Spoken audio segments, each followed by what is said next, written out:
আশা করি সবাই ভালো আছো। আজকে আমরা এই চাপ যে অধ্যায়টার ক্লাস করতেছিলাম তার আজকে ষষ্ঠ ক্লাস হবে আমাদের। গতদিন আমরা পঞ্চম ক্লাস করছি। ফার্স্টে আমি যে প্রশ্নটা তোমাদের বইয়ে দেওয়া আছে, বই থেকে নেওয়া, এটা আসলে দেওয়া ছিল এরকম, নিউক্লিয়াসের ঘনত্ব কত আসলে, আর 1 চামচ নিউক্লিয়াসের ভর কত, এ ধরনের একটা কথা বলা ছিল এরকম, যে নিউক্লিয়াসের ঘনত্ব কত বা 1 চামচ নিউক্লিয়াসের ভর কত। নিউক্লিয়াসটা আসলে দেখতে কেমন এরকম, এই পুরাটা হচ্ছে পরমাণু, এই পুরাটাই পরমাণু, তার মাঝখানে যে ক্ষুদ্র যে অংশটা দেখতে পাচ্ছি এটা আসলে অনেক ক্ষুদ্র একটা অংশ হয়। এই ক্ষুদ্র অংশ এটা বলা হয় নিউক্লিয়াস। এই নিউক্লিয়াসের মধ্যে থাকে হচ্ছে প্রোটন আর নিউট্রন থাকে। এই নিউক্লিয়াসের ভিতরে থাকে প্রোটন আর নিউট্রন, এবং নিউক্লিয়াসকে কেন্দ্র করে যে চারিদিকে যেরকম আবর্তন হয় এগুলো কক্ষপথ, এই কক্ষপথে থাকে হচ্ছে ইলেকট্রন। তাহলে এই নিউক্লিয়াসের ভর মূলত আসলে এই পুরা পরমাণুরই ভর ধরা হয়। কারণটা কি, একটা পরমাণুর সমস্ত ভর পুরোটাই প্রায় নিউক্লিয়াসে কেন্দ্রীভূত থাকে। আমরা একটু আগাবো এরকম আস্তে আস্তে করে, একটু জটিল একটু প্রশ্ন, মানে একটু মানে এখানে পরবর্তীতে আমি এরকম প্রশ্ন করতে পারি যে 1 চামচ নিউক্লিয়াসকে আসলে কি সরানো সম্ভব। 1 চামচ নিউক্লিয়াস কিন্তু আসলে সরানো সম্ভব না। 1 চামচ নিউক্লিয়াস দেখা যাচ্ছে পুরোপুরি পুরা পৃথিবীর ভরের সমান হয়ে যাবে, পুরা পৃথিবীর মানুষের ভরের সমান হয়ে যাবে। এরকম কিছু কথা আসবে আস্তে আস্তে, আমরা এরকম আগায়। ফার্স্টেই আমি ঘনত্বটা বের করার চেষ্টা করব, নিউক্লিয়াসের ঘনত্ব কত। নিউক্লিয়াস আসলে হচ্ছে প্রোটন। আমি সবচেয়ে স্বাভাবিক যে নিউক্লিয়াস বা সাধারণ যে একটা নিউক্লিয়াস বা পরমাণু, সেটা হচ্ছে হাইড্রোজেনের পরমাণু, আইসোটোপ, যেটা হাইড্রোজেনের আইসোটোপ নিয়ে যদি কাজ করি, হাইড্রোজেনে আসলে কয়টা প্রোটন থাকে আর কয়টা ইলেকট্রন বা নিউট্রন থাকে। আমরা হাইড্রোজেনের যে একটা প্রোটন, প্রোটনের ভর কিন্তু সবাই জানে, প্রোটনের ভর হচ্ছে 1.67 গুণ 10⁻⁻27। আর যেহেতু আয়তনের কথা বলা হচ্ছে, আয়তনের জায়গায় আমি এভাবে একটু লিখতে পারি, যেহেতু গোলক আকৃতির, নিউক্লিয়াসটা গোলক আকৃতির হয়, তাহলে আয়তনের জায়গায় আমরা এভাবে লিখছি 4/3πr³। তাহলে এম এর মান, আর এর মান যদি আমরা বসাইতে পারি তাহলে নিউক্লিয়াসের ঘনত্ব গুলো বাইর করতে পারবো। তোমাদের বইয়ে মানগুলো দেওয়া আছে, এটা আমি বলে নেই। এটা হচ্ছে ভর, নিউক্লিয়াসের ভর আসলে একটা প্রোটনের ভর, নিউক্লিয়াস না বলে একটা প্রোটনের ভর বলা হচ্ছে। এটা 1.67 গুণ 10⁻⁻27 কেজি, এটা একটা প্রোটনের ভর। আর এটা হচ্ছে একটা নিউক্লিয়াসের ব্যাসার্ধ 1.25 গুণ 10⁻⁻15 মিটার, এটা নিউক্লিয়াসের ব্যাসার্ধ এটা। তাহলে এখান থেকে কিন্তু আমি ঘনত্বটা বাইর করতে পারতেছি, সব মান যদি আমরা বসাই দিই তাহলে নিউক্লিয়াসের ঘনত্ব দাঁড়ায় এরকম 2.042 গুণ 10⁻17 কেজি পার মিটার কিউব।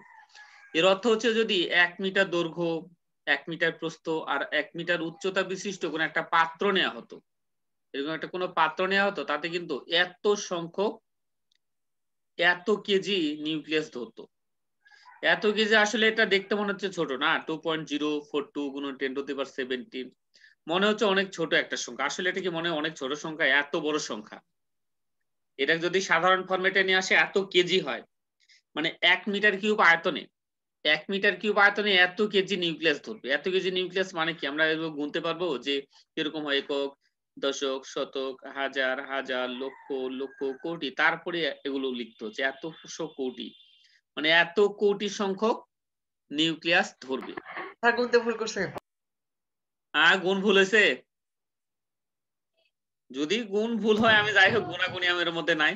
যাক, এত আসলে এইটা ইঞ্জিনিয়ারিং পাওয়ারে থাকলে আসলে দেখতে মনে হচ্ছে অনেক ছোট, আসলে যদি ভাঙা দেওয়া হয় এত বড় একটা সংখ্যা, 1 মিটার কিউব আয়তনের মধ্যে এত কেজি নিউক্লিয়াস ঢুকবে, তাহলে এত ঘনত্ব এটা, মানে এত পরিমাণ ঘনত্ব যে অল্প জায়গাতে অনেক বেশি ভরের নিউক্লিয়াসটা রাখা সম্ভব। আমরা এর পরের কথায় আসি যে 1 চামচ নিউক্লিয়াসের ভর কত, এটা দরকার আমাদের। আমি পরের পেজে আসতেছি। ওকে, 1 চামচে মোটামুটি আসলে 1 সিসি পরিমাণ জিনিস ধরে। আমরা সাধারণত যে চা কাপ নিয়ে আমরা চা চামচ বলি, এটা হচ্ছে 1 সিসি আয়তনের হয়। 1 সিসি হচ্ছে 1 সেন্টিমিটার কিউব, 1 সিসিটা আসলে 1 সেন্টিমিটার কিউব। তাহলে আমি ভি ইকুয়াল টু লিখলাম 1 সিসি। এই 1 সিসিটা কিন্তু আকার নিলাম সেন্টিমিটার কিউব, সেন্টিমিটার কিউব থেকে মিটার কিউবে আসতে 100 কিউব দিয়ে ভাগ করতে হয়। সেন্টিমিটার কিউব থেকে মিটার কিউব আসার জন্য 100 কিউব দিয়ে ভাগ করে নিতে, আমি 100 কিউব দিয়ে ভাগ করে নিলাম, এটা ভাগ করে এই মানটা আমাদের হাতে আসে। যদি এটা আসে তাহলে কিন্তু নামটা আগায় গেলাম, আমরা অনেক কিছু এখন পারবো। আমরা আয়তন পাইছি, যেহেতু আমাদের দরকার কি ভর দরকার, তাই না? ঘনত্ব কিন্তু আগের পেজে কিন্তু লিখে আসছি আমরা, ঘনত্ব আগের পেজে লিখে আসছি। তাহলে 1 চামচ নিউক্লিয়াসের মূলত ভর কত হতে পারে? 1 চামচ নিউক্লিয়াসের ভর হতে পারে এরকম m into m equal to rho V. Rho হচ্ছে আগের পেজে বাইর করছিলাম, আর ভি হচ্ছে এটা, অর্থাৎ এটা গুণ করলে এই মানটা আসে। এটা আসলে দেখতে মনে হচ্ছে অনেক ছোট, দেখতে মনে হচ্ছে অনেক ছোট, যে আসলে কি মান এটা 2.042 10 টু দি পাওয়ার 11 কেজি, বড় কোনো মান না। আমি এটা যদি একটু ব্যাখ্যাতে আসি, এরকম যে একটু ধরে নেই, যে আমি ধরে নিচ্ছি আমাদের এই বাংলাদেশের টোটাল জনগণ হচ্ছে 1700 কোটি, 17 কোটি। আমি ধরে নিলাম 17 কোটি জনগণ, 17 কোটি লিখছি কিন্তু একক, দশক, শতক, হাজার, হাজার, লক্ষ, লক্ষ, কোটি, কোটি, বেশি ধরে ফেলছি। এটা বেশি তো, আর 17 কোটি জনগণ আছে নাকি জানি না। আমি 17 কোটি জনগণের মধ্যে সবার গড় ভর ধরলাম হচ্ছে 50 কেজি গড় ভর। কারণ বাংলাদেশের এত যে গড় ভর ধরছে এত হওয়ার কথাই না, কারণ আমাদের বাংলাদেশের অধিকাংশ জনগণ হচ্ছে শুকনা, রুগ্ন, রোগা, এজন্য 50 কেজি ধরা বেশি হয়ে গেছে। আমার 50 কেজি ভর ধরা বেশি হয়ে গেছে। আমি ধরে নিলাম যে গড় ভর এরকম 50 কেজি। এখন ছোট বাচ্চা আছে, অল্প বয়স্ক, কিশোর, এদের ভর তো 50 কেজি হয় না, আমি এই জন্য গড়টাও বেশি ধরে নিলাম 50 কেজি।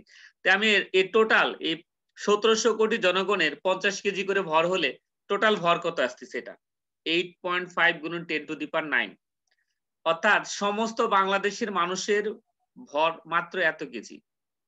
সমস্ত বাংলাদেশের মানুষের ভর হচ্ছে 8.5 10 to the power 9 KG, 8.5 10 to the power 9 KG. কিন্তু 1 চামচ নিউক্লিয়াসের ভরের সমান কিন্তু হয়নি সে, এখানে পাওয়ার কত 10 টু দি পাওয়ার 11, মানে অনেক বেশি, 10 টু দি পাওয়ার 11। তাহলে বাংলাদেশের সমস্ত মানুষিক যদি 1 চামচে রাখা হতো, তাহলে নিউক্লিয়াসের সমান জায়গা এখনো দখল করতোই না।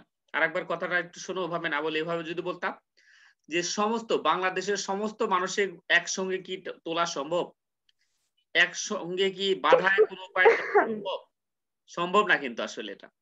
সেই কথাটা যে 1 চামচ নিউক্লিয়াসকে যদি তোমরা উঠাইতে পারো, তাহলে তো বিশাল একটা বীর হয়ে গেল তুমি, বাংলাদেশের সমস্ত মানুষের তুমি এক হাতে আলোক করলাম। আমি যদি পুরা পৃথিবী নিয়ে কথা বলতাম, ধরলাম পুরা পৃথিবীতে জনগণ এত কত 400 কোটির মতো ধরলাম, এটা একক, দশক, শতক, হাজার, হাজার, লক্ষ, লক্ষ, কোটি, কোটি, 400 কোটি নিছি।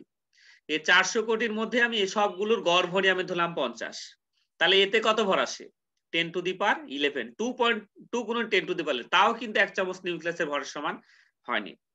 1 চামচ নিউক্লিয়াসের ভরের সমান এখনো হয়নি, কারণ নিউক্লিয়াসের ভর হচ্ছে 2.042, অর্থাৎ এরকম 1 চামচ আসলে নিউক্লিয়াসকে এক জায়গা থেকে আরেক জায়গায় নিয়ে যাওয়া সম্ভব না। 1 চামচ নিউক্লিয়াসকে তোলা সম্ভব না। 1 চামচ নিউক্লিয়াস মানে পুরা পৃথিবীর মানুষের ভরের চেয়েও বেশি ভর তাদের। 1 চামচ নিউক্লিয়াসের ভর হচ্ছে পুরা পৃথিবীর যতগুলো মানুষ আছে সমস্ত মানুষের ভরের থেকেও বেশি। আশা করি হয়তো কথাটা বুঝতে পারছো, ব্যাপারটা হয়তো বুঝতে পারছো, জানা কি জানি না, আর বোঝার চেষ্টা করবা, বই এগুলো আছে তোমরা একটু দেখে নিবা। আমি পরের থিমে আসতেছি। ওকে, এর পরে হচ্ছে নিউক্লিয়াসে সাধারণত থাকে কি নিউট্রন আর প্রোটন, এবং বাইরের কক্ষপথে থাকে হচ্ছে ইলেকট্রন। নিউক্লিয়াসে থাকে হচ্ছে নিউট্রন, প্রোটন, আর বাইরের কক্ষপথে থাকে হচ্ছে ইলেকট্রন। আর ইলেকট্রনের ভর নিউক্লিয়াসের ভর তথা প্রোটন নিউট্রনের ভর থেকে প্রায় 1800 গুণ কম হয়। যে ইলেকট্রনটা বাইরে কক্ষপথে আবর্তন করে তার ভর এই নিউট্রন প্রোটনের ভর অর্থাৎ নিউক্লিয়াসের ভরের থেকে 1800 গুণ কম হয়, অনেক কম। এটা আমরা আশেপাশে যেসব দেখি বা যে বস্তুগুলো দেখতেছি তার আকার কিন্তু নিউক্লিয়াসের আয়তন না। আমরা দেখতেছি কোন একটা বস্তু, কিন্তু এটা আসলে কিন্তু নিউক্লিয়াস না।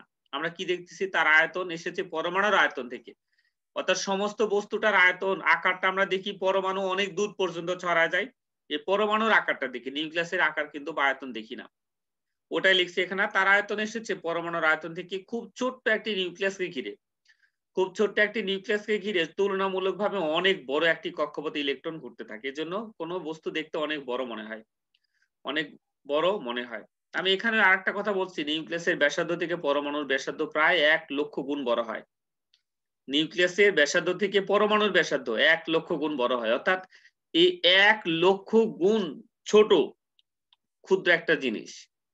আমাকে আমার এই যে আমার আকারে যদি 1 লক্ষ গুণ করে 1 লক্ষ ভাগ করলাম, করে 1 ভাগ মাত্র হচ্ছে আমাদের নিউক্লিয়াসের আকার হতো। আমার যে আকারটা যদি 1 লক্ষ ভাগে ভাগ করা যেত, সম্ভব না, 1 লক্ষ ভাগে ভাগ করা কত কষ্টকর, এই ভাগের মাত্র 1 ভাগটা হচ্ছে নিউক্লিয়াসের আকার হতো।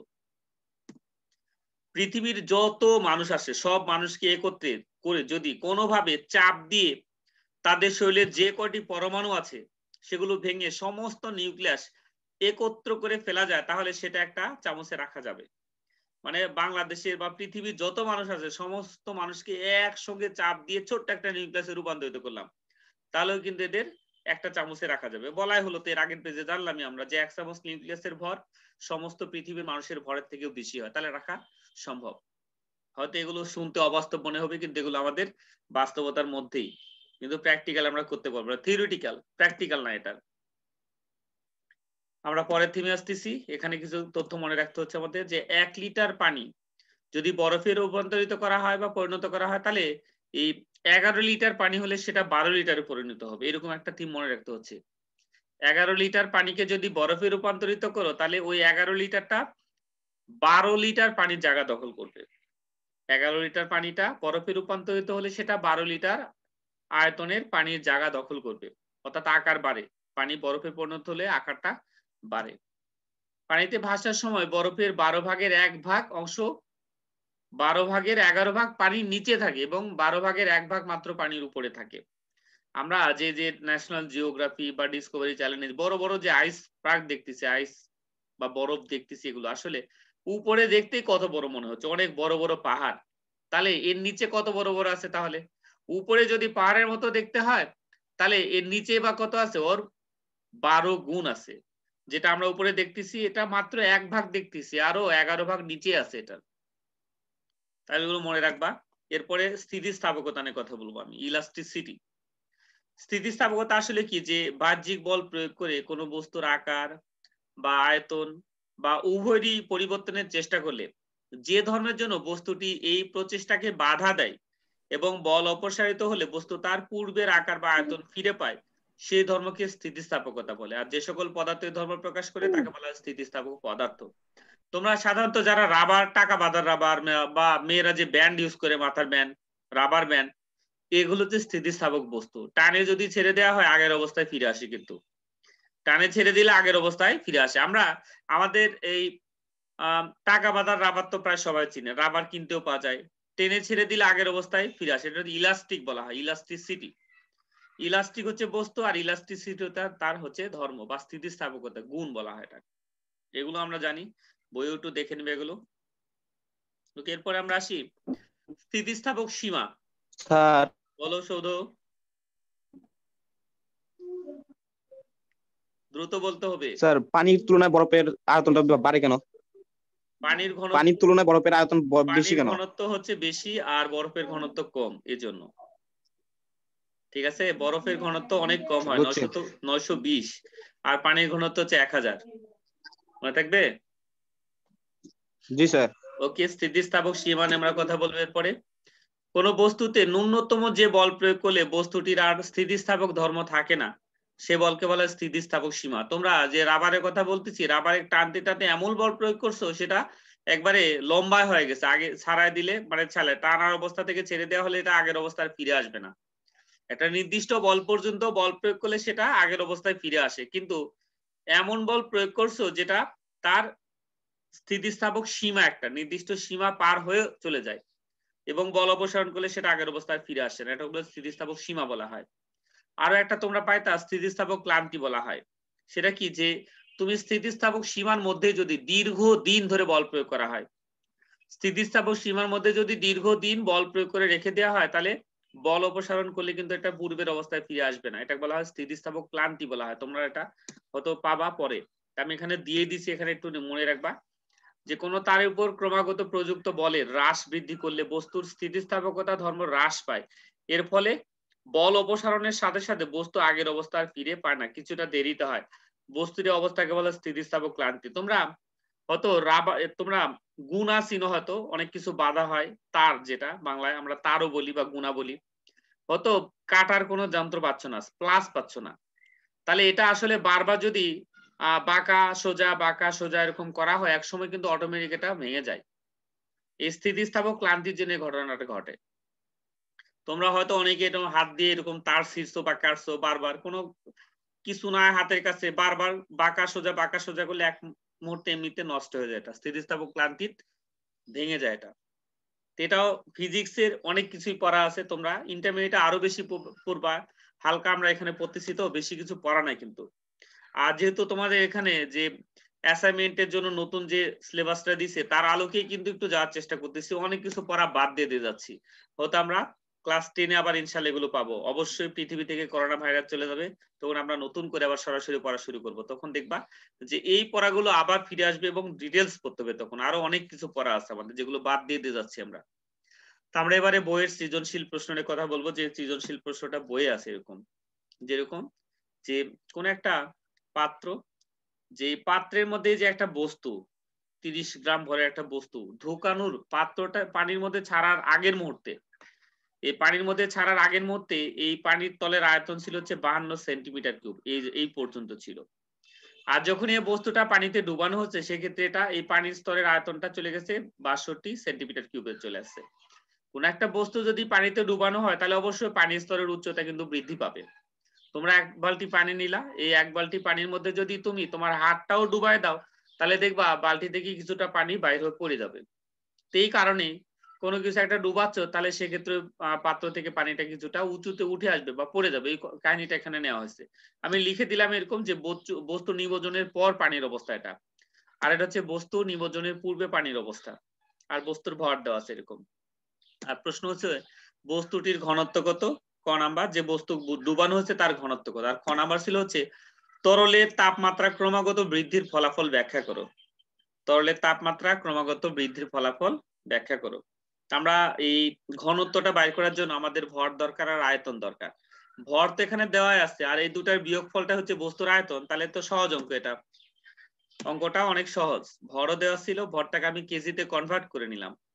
এখানে খেয়াল করে একটু ঝামেলা আছে কিন্তু, গ্রাম না কিন্তু এটা মিলিগ্রাম, এটা হচ্ছে মিলিগ্রাম। কত মিলিগ্রামে 1 গ্রাম হয়? 1000। 1000 মিলিগ্রামে 1 গ্রাম এবং 1000 গ্রামে 1 কেজি হয়, এই জন্য 2 বার 1000 দিয়ে ভাগ করছি, কিন্তু এখানে 2 বার 1000 দিয়ে ভাগ করছি। 10⁻³ মানে কিন্তু 1000, 10⁻³ মানে 1000, এটা তোমরা প্রথম অধ্যায় থেকে জানে আসতে সেগুলো। তাহলে মিলিগ্রাম থেকে গ্রামে কনভার্ট করলাম, এটা সরি কেজিতে কনভার্ট করলাম, 3 × 10⁻⁻5 কেজি। আর বস্তুর আয়তন এখানে দুটা বিয়োগ করলে যেটা আসে সেটা হচ্ছে বস্তুর আয়তন, মানে পানিতে ডুবানোর আগের যে অবস্থা এবং পানিতে ডুবানোর পরের যে অবস্থা, দুটার পার্থক্যটা হচ্ছে বস্তুর আয়তনের সমান। বস্তুর আয়তনের সমান পানি তো উপরে উঠবে, তাহলে বিয়োগফল কত আসে? 10 সেন্টিমিটার কিউব। তাহলে এখানে অবশ্যই মিটার কিউবে নিয়ে আসতে হচ্ছে 1000, সরি 100 কিউব দিয়ে ভাগ করতে হচ্ছে। 100 কিউব দিয়ে ভাগ করলে 1 × 10⁻⁻5 আসে। তোমরা ক্যালকুলেটর করে দেখতে পারো এগুলো।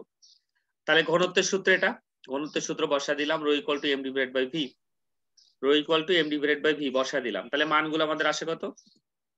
মানগুলো বসা দিলে এটা হয় 3 kg/m³। তাহলে ওই বস্তুটার ঘনত্ব এটা, ওই বস্তুর ঘনত্ব হচ্ছে 3 kg/m³। এরপরে আমরা আসি খ নাম্বার প্রশ্ন। এখানে আসলে দুটাই ক হয়ে গেছে, এটা খ হওয়ার কথা। খ নাম্বার প্রশ্নটা আমি আসলে ব্যাখ্যা এখানে করব, এমনি মুখে মুখে ব্যাখ্যা করতেছি। যে আসলে যে এই বস্তুটা যখন পানিতে রাখলাম, এর পানির তাপমাত্রা কত ছিল আমরা জানি না, ধরলাম পানির তাপমাত্রা একটা নির্দিষ্ট পরিমাণ ছিল।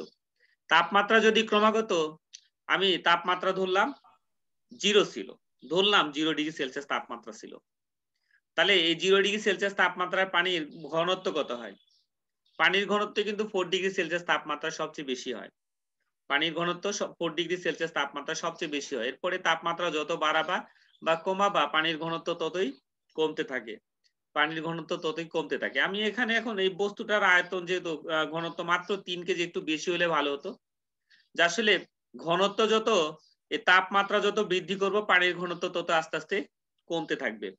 তাপমাত্রা যত বৃদ্ধি করব পানির ঘনত্ব তত আস্তে আস্তে কমতে থাকবে। ফলে দেখা যাচ্ছে এটা ঘনত্ব কমতেছে কিন্তু বস্তুর ঘনত্ব তার কমবে না, বস্তুর ঘনত্ব যা ছিল তাই হবে এখানে।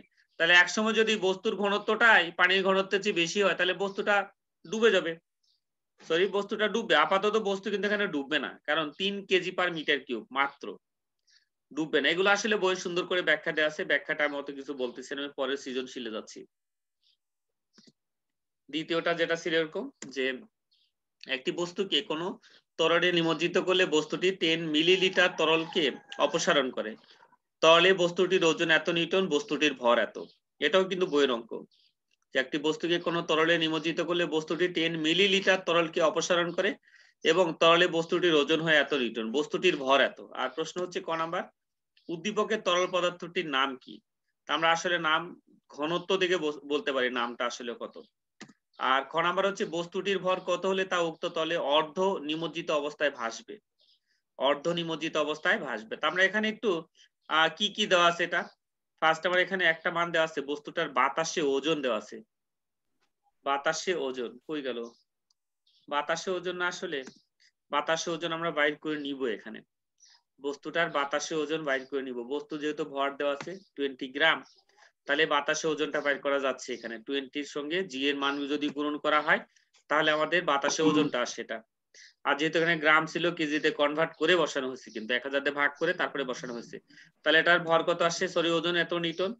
আর বস্তুর পানিতে ওজন কিন্তু আমাদের হাতে ছিল, পানিতে ওজন হাতে আছে, বা তরলে ওজন যেটা, এটা হচ্ছে W2। আবার একটু প্লবতা দিয়েও আমরা ঘনত্ব বাইর করতে পারি, অথবা ঘনত্ব বাইর করলে তো হচ্ছে আমাদের আপেক্ষিক গুরুত্ব দিয়েও কিন্তু ঘনত্ব বাইর করতে পারি। আমরা প্লবতা দিয়ে এখানে নিয়ে নিচ্ছি, ভি এর মান দেওয়া আছে কত, 10 মিলিলিটার। মিলি হচ্ছে 10⁻³ আর লিটারটা হচ্ছে মিটার কিউব আসে এখান থেকে, একবারে সরাসরি লিখছি এখানে। তাহলে এখানে আমরা যে বস্তুটির প্লবতা দেওয়া আছে, প্লবতা কত, প্লবতা আমরা ভি রো জি দুটার বিয়োগ করে কিন্তু পাবো। প্লবতা আসলে বস্তুর বাতাসে ওজন মাইনাস পানিতে ওজন, এটাও প্লবতা বলা হয়। বস্তুর বাতাসে ওজন মাইনাস পানিতে ওজন, এটাও প্লবতার মান। আমরা এখান থেকে বিয়োগ করে এটা সমান প্লবতার সমান লিখতে পারি ভি রো জি, আর এগুলোর মান বিয়োগ করে দিলাম। তাহলে এখান থেকে ঘনত্ব বাইর করতে পারবো না, ভি এর মান জানি, জি এর মান জানি, তাহলে ঘনত্বটা আমরা এখান থেকে বাইর করে নিচ্ছি।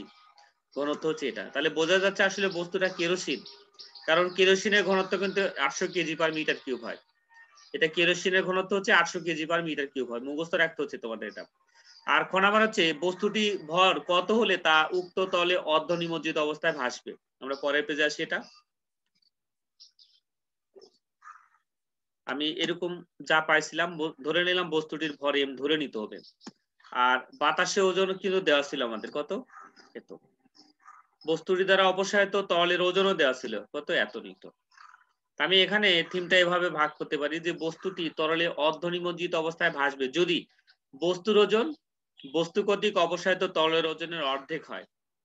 বস্তুটি তরলে অর্ধ নিমজ্জিত অবস্থায় ভাসবে যদি বস্তুর ওজন বস্তু কর্তৃক অপসারিত তরলের ওজনের অর্ধেক, অর্থাৎ এভাবে লিখতে পারি আমরা W1 = ½ W। আমরা এখানে মানগুলো যদি বসায় দিই, আমরা যদি এভাবে লিখি mg, তাহলে ভরটা ইজিলি এখান থেকে বাইর করে নিতে পারবো। অর্থাৎ বস্তুটার ভর যদি এত হতো তাহলে এই বস্তুটা আসলেও তরলে অর্ধ নিমজ্জিত অবস্থায় ভাসতো। আজকে এ পর্যন্তই, আমরা ইনশাআল্লাহ আবার সামনের দিনে দেখা হবে। সবাই স্যার বলো আকিব। আচ্ছা, আপনি আপনার আগের মানে যে আইডি ছিল ওটাই রাখছেন না নতুন করছেন? আগেরটাই বাবা, রিয়াদকে তো ওইটাই জিজ্ঞাসা আছে। করছিলাম, রিয়াদ তো নাই, ওইখানে নাই বলেন। তোমার কাছে? না, আমি বললাম আগেরটা নাকি নতুন বানাইছেন না, আবার। আগেরটা আছে বাবা। ঠিক আছে স্যার, আসসালামু আলাইকুম। সালাম।